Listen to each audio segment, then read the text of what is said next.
Olá, seja bem-vindo ao site agazeta.net, hoje dando sequência à segunda fase de entrevistas com os candidatos a cargos majoritários. E hoje nós recebemos aqui no site A Gazeta o candidato pela coligação Produzir para Empregar, Tião Bocalhon. Eu não posso dizer que o senhor não foi coerente a respeito da crítica que fez à pesquisa Ibope. Por que o senhor fez essa crítica, uma vez que a pesquisa aponta o senhor em segundo lugar? Veja só, a coerência é o seguinte, tem uma história. A pesquisa do Ibope a vida inteira errou feio com o Bocalhon. 2006, 2008, 2010. 2010 me tirou a eleição, todo mundo sabe disso. Faltando 3 dias para as eleições, o Ibope dizia que o Bocalhon tinha apenas 39% dos votos. 3 dias depois abriram-se as urnas e o Bocalhon teve 49,3%. Então, quer dizer, um erro monstruoso, um erro de mais de 20%, quer dizer, a margem de erro é de 2%, como é que eles erraram mais de 20%? Então, por isso que eu sempre disse que eu não acredito nessa pesquisa, mesmo dizendo que eu sou o segundo colocado, que eu tenho 25%, mesmo porque eu tenho certeza absoluta que nós temos muito mais de 25%. De intenção de voto no estado do Acre. Basta andar pelo Acre, você vai ver que na população você sente isso. E nós também temos as nossas medições internas. E nas nossas medições internas também nós temos isso. E outra coisa, a própria Folha de São Paulo fez análise no dia 1º de julho e fez análise novamente do Brasil inteiro agora no dia 6 de julho. E na análise da Folha de São Paulo, ela não usou a pesquisa do Ibope para o Acre. Usou para diversos estados brasileiros, menos para o Acre. E usou uma outra de fora, que é de Rondônia. Por que a Folha de São Paulo, com certeza eles querem acertar os prognósticos todos, né? Por que eles usaram esta pesquisa, que inclusive nos coloca na frente do Tião Viana? Por que a Folha de São Paulo usou? Porque eu tenho certeza absoluta que eles têm outros números, porque todas as federações no Brasil inteiro fazem pesquisa, e eles devem ter acesso a outras pesquisas que mostram uma realidade diferente dessa que o Ibope trouxe. O senhor procede a informação de que o senhor acionou o Exército para pedir segurança no transporte das urnas, lisura no processo? Essa informação procede? Ah, com certeza. O senhor se sentiu prejudicado de alguma forma? Já falou aqui que se sentiu prejudicado nas eleições passadas. De 2010. Por que o senhor, já que o senhor se sentiu prejudicado, o senhor não tomou decisões relacionadas à justiça de forma mais enfática? Se sentiu prejudicado, por que não procurou a justiça para que isso fosse resolvido? Veja só, eu até naquele momento, eu não tinha uma equipe, não tinha dinheiro para pagar advogados, portanto eu não tinha uma equipe como eu tenho hoje.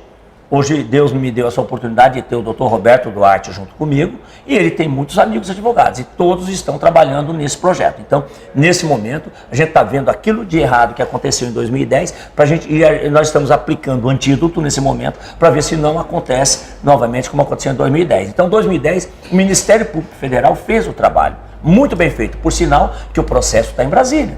O processo está lá com mais de 14 mil páginas, e que até hoje não foi julgado. Agora a pergunta que se faz, por que não foi julgado? A própria Rede Record Televisão fez um programa de mais de 5 minutos, onde mostrava que no meio, dentre os 12 governadores que foram eleitos, que estavam sendo processados na Justiça Federal, no Tribunal Superior Eleitoral, o do Acre era o pior deles. Tanto é que o Tião Viana e o Jorge Viana, eles têm lá 42 advogados fazendo a defesa deles nesse processo em Brasília. Então, por que não foi julgado até hoje? Então, essa é uma dúvida muito grande que se tem. Essa questão de nós termos pedido ajuda do Exército Brasileiro, é porque também o que acontece é o seguinte, quando nós vimos a apuração, já bem depois que tinha passado as eleições, puxamos as apurações todas as urnas apuradas, e nós pudemos ver que tínhamos em 6 urnas ali em Tarauacá, Mâncio Lima nós tínhamos, e Cruzeiro do Sul, tinha zerado as urnas. Como é que um candidato que faz quase metade dos votos no estado inteiro, uma urna com 179 votos, zera, dá 179 votos só para o candidato do governo. Então tem alguma coisa errada. E assim foram mais outras 5 urnas. Então, quando a gente foi descobrir, isso são em áreas indígenas. Então, nas áreas indígenas, realmente, o branco não consegue chegar, fica por conta deles. Então, por isso a gente pediu a intervenção do Exército Brasileiro, para que a gente possa ter uma tranquilidade na eleição nas áreas indígenas. Porque lá a gente sabe que a coisa realmente foi muito difícil em 2010. Candidato, o segundo turno nas eleições para presidente, de certa forma, influencia muito as eleições nos estados. De que forma isso atinge o senhor? O senhor seria capaz de, por exemplo, pedir voto para Marina Silva? Olha só, eu acho que nesse momento, eu vejo que o nosso candidato Aécio Neves voltou a crescer novamente e ele poderá, nesses próximos 20 dias, ainda ir para o segundo turno. A nossa esperança é essa daí. Mas se de tudo não acontecer isso, evidentemente que nós temos que partir para o lado do acreanismo, né? A Marina é daqui de casa. Evidentemente que a Marina espanta muito o eleitor do Bocalhau. A Marina espanta o produtor rural. O produtor rural tem uma imagem da Marina muito diferente, né, daquilo que nós pregamos. É verdadeiro. Não, daquilo que nós pregamos. Daquilo que eu prego. Eu digo o seguinte, que nós precisamos produzir para empregar. Né? Então, mas veja só, no eventual segundo turno, se por acaso for a Marina no segundo turno, e o PT, evidentemente, que eu não vou apoiar a Dilma.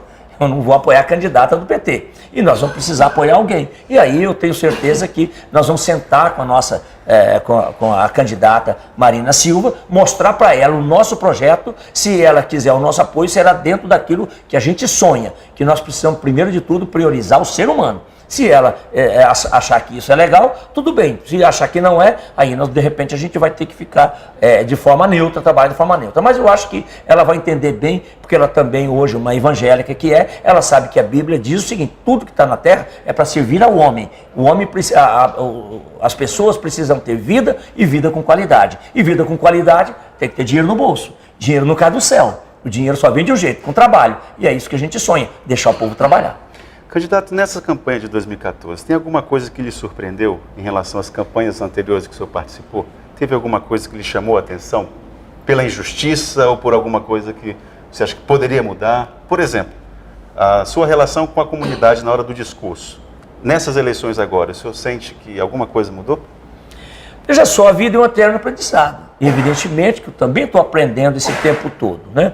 Então, eu acho que os nossos programas eleitorais são tão pequenos, né? 2 minutos e meio apenas, né? Mal dá para mostrar propostas. Então, aquilo que eu sempre fazia, umas críticas mais duras e tal, ao que está aí, né, eu não deixo de fazer quando fora do programa de televisão. Mas no programa de televisão, infelizmente, mal dá para apresentar as nossas propostas. Então, de repente, as pessoas têm dito, Bocalhau, você mudou muito. Não é que eu mudei, eu continuo o mesmo Bocalhau, eu continuo achando que muita coisa está errada nesse governo aí, a forma de gerenciar o dinheiro público, os empréstimos monstruosos que foram feitos e que a gente não sabe onde está. Inclusive, eu perguntei para o candidato do governo, aí o Tião Viana, lá em Cruzeiro do Sul, falei, o Binho e o Jorge, sozinhos, em 12 anos, eles deixaram uma dívida de empréstimo bancário de 1 bilhão e 400. E você sozinho, o Tião Viana sozinho, em 3 anos, deixou uma dívida de mais 1 bilhão e 600, ou seja, mais do que os outros em 12 anos. Então, aí eu perguntei a ele, me diga, onde é que está esse dinheiro? Ele não soube explicar. Então, essas coisas a gente tem que deixar bastante claro,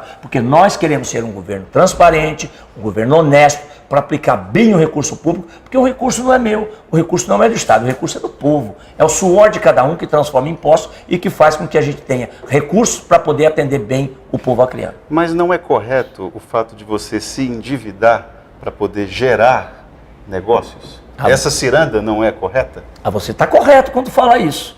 Agora, não está correta a forma com que o governo está fazendo. Uma coisa é você ter capacidade de endividamento, se endividar e gastar bem esse dinheiro para que ele retorne.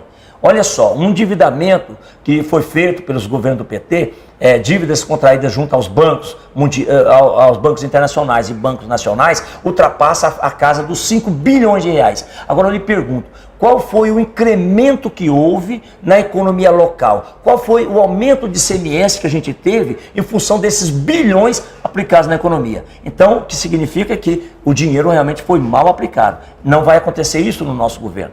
O nosso governo será muito transparente. Se a gente tiver que pegar algum empréstimo, tenha certeza de uma coisa. Esse empréstimo será discutido muito bem com a sociedade e ele será sempre aplicado para que ele dê retorno e não para que ele simplesmente seja gasto na forma de repente, gasta o dinheiro mal gastado. Exemplo, ramais. Pegaram o dinheiro do BNDES, que é empréstimo, e fizeram ramais, recuperação de ramais, por 74 mil reais aqui na Transacreana. E eu vi isso já em 2008.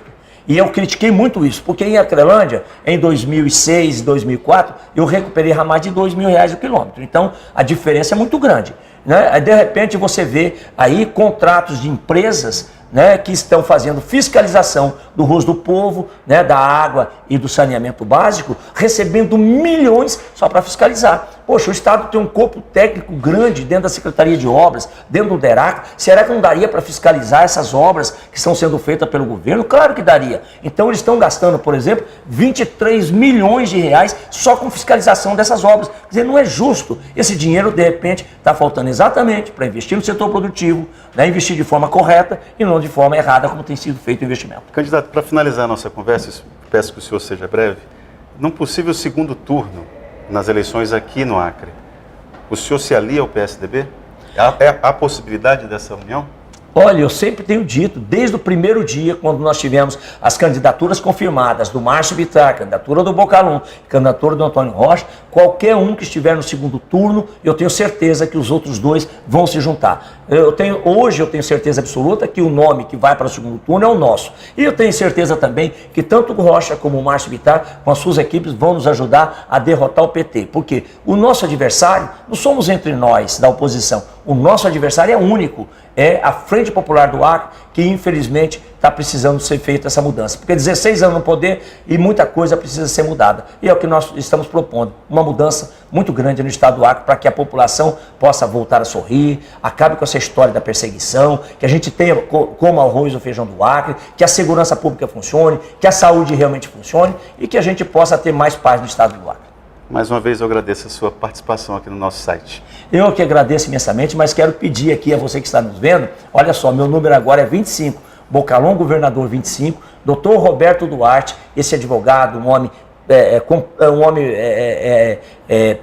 preparado para ser realmente um representante nosso no Senado Federal, número 333, e o Henrique Afonso, um homem de Deus que está nos ajudando tanto, nosso vice-presidente de Cruzeiro do Sul. Fiquem todos com Deus, muito obrigado e até a próxima. Obrigado mais uma vez.